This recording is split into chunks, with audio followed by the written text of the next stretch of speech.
Magandang umaga mga kahuan, narito na ating ulat panahon ngayong araw sa Pilipinas.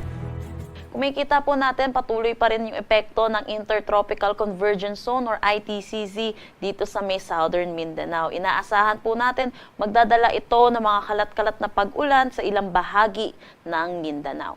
Samantala, patuloy pa rin naman yung pag-iral nitong easterlies or yung mainit at malinsangan na hangin na nanggagaling sa dagat Pasipiko dito sa malaking bahagi ng ating bansa. Ito rin po yung nagdudulot ng mainit at maalinsangan na panahon natin, lalo na sa tanghali hanggang hapon. Wala naman tayong minomonitor na anumang bagyo or low pressure area sa loob at labas ng ating Philippine Area of Responsibility. Para sa magiging panahon natin ngayong araw dito sa Luzon, inaasahan po natin magiging maaliwalas ang ating panahon. Pero asahan din po natin yung init at alinsangan lalo na po sa tanghali hanggang hapon na may mga isolated rain showers or kung may mga panandali ang pag-ulan, dulot po ito ng mga localized thunderstorm lalo na sa hapon at sa gabi. Agwat ng temperatura for Metro Manila, 25 to 35 degrees Celsius. Lawag, 25 to 35 degrees Celsius. For Tuguegarao, asahan natin ang 24 to 38 degrees Celsius. Baguio, 18 to 27 degrees Celsius. Tagaytay, 23 to 32 degrees Celsius. At Legazpi, 25 to 33 degrees Celsius.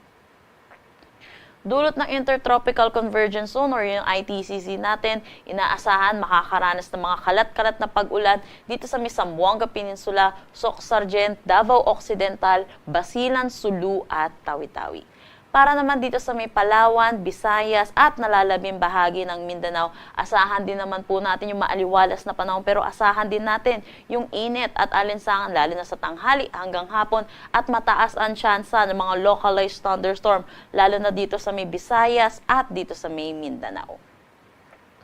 Agwat ng temperatura for Calayan ay nasa Puerto Princesa 26 to 34 degrees Celsius. Sa Iloilo, inaasahan natin ng 27 to 33 degrees Celsius. Tacloban, 25 to 32 degrees Celsius. For Cebu, 26 to 32 degrees Celsius. Zamboanga, 25 to 33 degrees Celsius. Davao, 26 to 33 degrees Celsius. Para naman sa ating heat index ngayong araw, inaasahan natin dito sa Metro Manila, possible tayo makapagtala ng 41 to 42 degrees Celsius. Kung makikita po natin yung 42 degrees Celsius, danger level po ito at possible ito yung may tala dito sa Minaiya, Pasay City. Samantala, ang pinakamainit naman po natin possible matala ngayong araw ay dito sa Tuguegarao City, Cagayan with 45 degrees Celsius. So pinapaalalahanan lang po natin mga kababayan po natin na mag-ingat po dahil po dito sa init ng ating panahon. Wala naman tayong nakataas na anumang gale warning sa anumang seaboards ng ating bansa.